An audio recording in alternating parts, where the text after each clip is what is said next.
Assalamualaikum warahmatullahi wabarakatuh. Halo teman-teman pecinta satwa.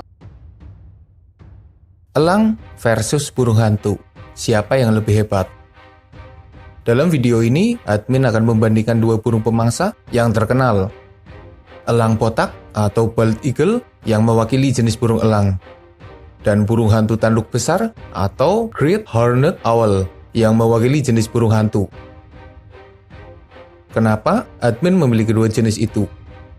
Karena keduanya hidup di habitat yang berdekatan, sering didokumentasikan, dan interaksi di antara keduanya juga terbilang sering terjadi. Jadi ada potensi pertarungan di antara keduanya. Oke, langsung aja kita bahas perbandingan antara burung hantu tanduk besar versus elang potak. Dan di akhir video, kita akan mengetahui siapa yang lebih hebat. Tapi sebelum lanjut, jangan lupa subscribe channel Dunia Binatang Liar.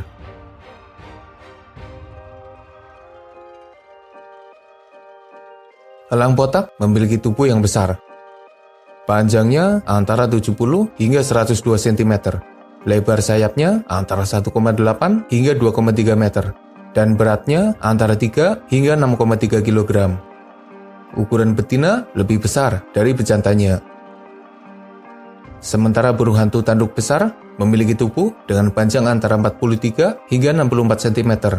Lebar sayap antara 91 hingga 153 cm dan beratnya antara 1,2 hingga 2,5 kg. Betina juga lebih besar daripada bejantan. Dari ukurannya, elang potak tentu lebih besar daripada burung hantu tanduk besar. Bahkan jika dibandingkan dengan burung hantu Blakiston yang jadi burung hantu terbesar, elang potak masih lebih besar. Pasalnya, berat burung hantu Blakiston hanya di kisaran 3 hingga 4,5 kg saja.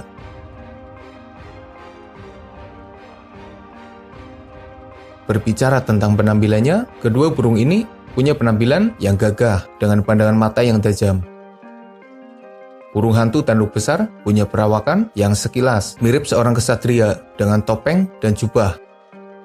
Ciri khas dari burung hantu ini adalah bulu yang ada di kepalanya yang mirip seperti tanduk, makanya dinamai horned owl.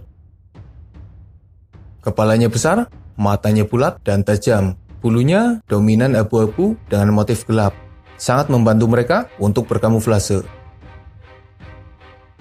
Sementara elang potak, ciri khas yang membuatnya berbeda adalah warna kepala yang putih dan warna tubuh yang gelap, sementara ekor bawahnya juga putih. Dengan kepala yang putih itu, makanya terkesan seperti potak, karena perbedaan warna yang jelas. Elang potak punya perawakan yang gagah dan terlihat begitu kuat. Dari penampilannya, entah kenapa admin lebih menyukai burung hantu tanduk besar. Yang pasti, bulu di kepalanya menjadi nilai tambah untuk penampilannya. Ada beberapa suara yang bisa dikeluarkan oleh burung hantu ini. Suara paling khas adalah suara mendengung yang disebut hooting. Bahasa Indonesianya apaan ya? Bukan menggeram, tapi mirip suara perut gitulah. Suara ini biasanya dipakai untuk berkomunikasi. Mereka juga bisa berteriak dengan suara yang lantang. Tujuannya untuk mengancam dan menunjukkan eksistensinya. Bahkan ada yang bisa mengeong seperti kucing. Sementara elang potak punya suara yang lantang. Suaranya agak cempreng dan terdengar jelas. Dari suaranya, burung hantu tanduk besar menang, meski kalah keras. Tapi mereka punya suara yang bervariasi. Burung hantu tanduk besar bisa terbang dengan kecepatan mencapai 65 km per jam. Sementara elang potak bisa terbang dengan kecepatan sekitar 50 km per jam. Tapi ketika meluncur, bisa mencapai kecepatan hingga 160 km per jam. Tentu saja kecepatan elang bukanlah tandingan dari burung hantu. Lagi pula jangkauan terbang burung hantu masih kalah tinggi jika dibandingkan dengan elang potak.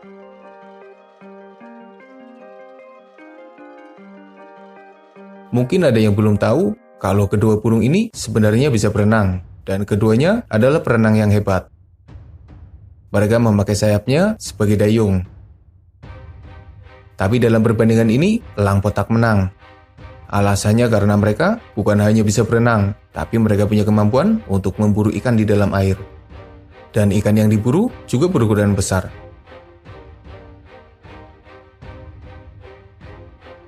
Mangsa utama elang potak adalah ikan. Bahkan ikan hiu juga jadi mangsa mereka.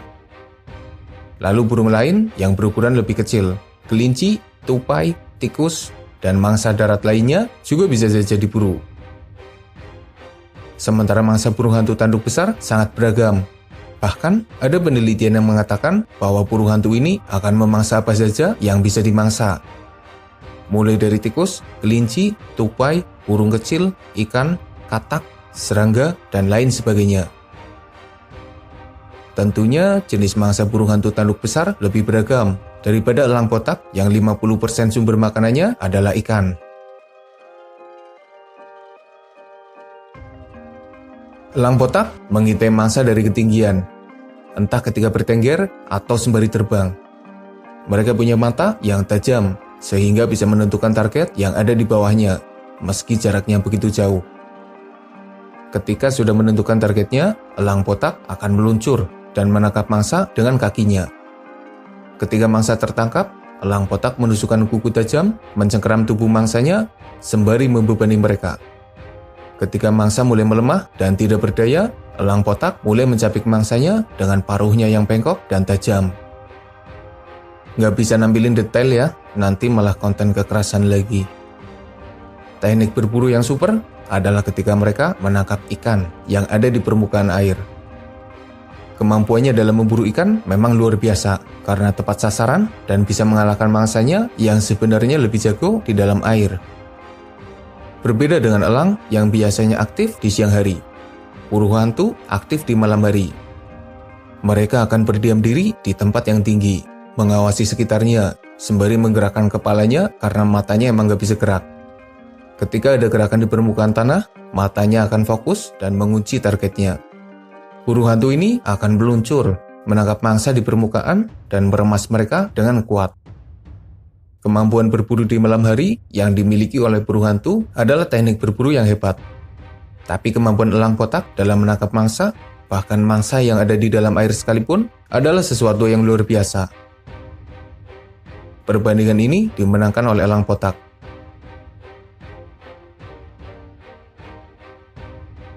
Burung hantu tanduk besar menghadapi beberapa pesaing yang bisa saja menurunkan level mereka jadi mangsa. Burung pemangsa yang lebih besar seperti elang atau hawk, rubah, coyote, kucing liar, dan pemangsa besar di sekitarnya adalah bahaya yang nyata bagi mereka. Sementara elang potak menghadapi beberapa pesaing, misalnya elang lain yang lebih besar, dan pemangsa yang bisa saja menyerang mereka di daratan. Tapi, elang potak dewasa bisa dibilang jadi pemangsa puncak, di mana tidak ada pemangsa lain yang sengaja memburu mereka. Para pesaing biasanya mengincar sarang elang. Beberapa hewan yang nekat mengusik sarang elang adalah kucing liar, burung lain, rakun, dan pemangsa kecil yang mengincar telur serta bayi elang. Dalam perbandingan ini, elang potak menang karena tidak punya pemangsa alami yang mengincar mereka dalam kondisi dewasa.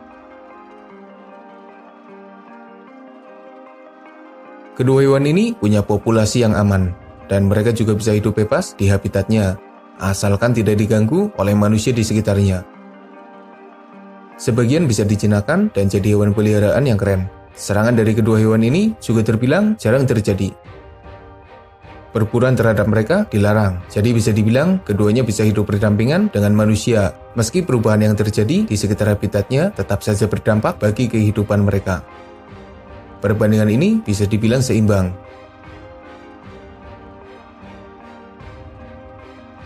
Keduanya punya habitat yang berdekatan dan ada beberapa interaksi di antara keduanya. Burung hantu bisa saja menyerang sarang elang dan mencuri telur atau elang kecil yang ada di dalam sarang. Biasanya induk elang akan bertarung demi keselamatan buah hatinya. Burung elang juga pernah diserang oleh burung hantu yang coba melindungi sarangnya. Burung hantu tidak memangsa elang dewasa, tapi elang bisa saja memangsa burung hantu. Elang botak juga pernah kedapatan bertarung dengan burung hantu tanduk besar, dan mereka unggul. Tentu saja, ukuran sangat berpengaruh terhadap hasil pertarungan keduanya. Mengingat mereka adalah hewan soliter yang harus duel 1 lawan 1. Secara umum, elang botak menang jika harus bertarung dengan burung hantu tanduk besar. Elang botak unggul dari ukurannya, kecepatan terbangnya, kemampuan berenangnya, teknik berburunya, pesaingnya, dan menang duel. Sementara burung hantu tanduk besar unggul dari penampilannya, suaranya, dan jenis mangsanya. Dari beberapa perbandingan yang ada, elang botak lebih dikdaya jika dibandingkan dengan burung hantu tanduk besar. Si raja udara siang hari masih lebih hebat jika harus menghadapi si raja udara malam hari. Semoga ada manfaatnya. Makasih sudah nonton, mohon maaf jika masih banyak kesalahan.